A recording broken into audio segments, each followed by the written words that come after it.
নমস্কার বন্ধুরা, বুঝতেই পারছেন এখন আমাদের গাড়ি রেল গেটে আটকে গেছে আর হু করে ছুটে চলেছে রাজধানী এক্সপ্রেস। হ্যাঁ বন্ধুরা, আমরা এখন মশাগ্রাম রেল গেটে আর আমরা চলেছি বীরভূমের উদ্দেশ্যে। দেখুন, ভোরবেলা কনকনে ঠান্ডায় কুয়াশা ধোঁয়াশায় ভর্তি রাস্তা দিয়ে হু হু করে আমাদের গাড়ি ছুটে চলেছে। চারিপাশে অপূর্ব প্রাকৃতিক সৌন্দর্য, শীতের সকাল, ভীষণ এক্সাইটমেন্ট মনের মধ্যে।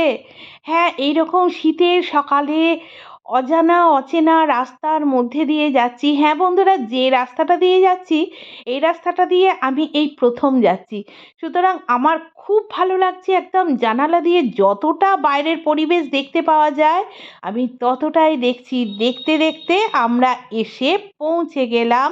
হ্যাঁ বন্ধুরা, দেখুন সকাল সকাল আমরা চলে এসেছি। এটা মশাগ্রাম, আমাদের গাড়ি দাঁড়িয়েছে ওই যে দুর্গাপুর এক্সপ্রেস হাইওয়ে, আর আমরা খুব শিগগিরই হাইওয়েতে উঠবো।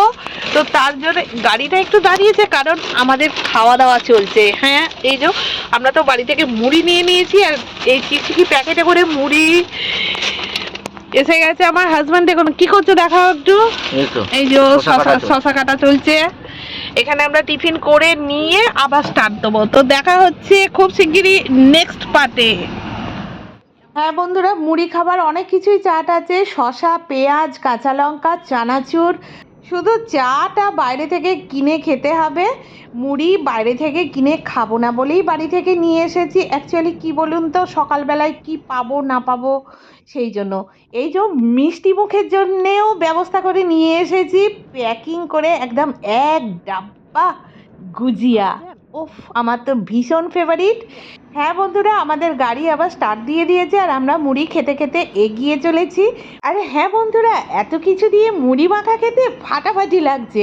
মুড়ি খাওয়া কমপ্লিট হলেই আমরা আবার চা খেতে দাঁড়াবো। তো টি ব্রেকে দেখা হচ্ছে, ততক্ষণ টাটা।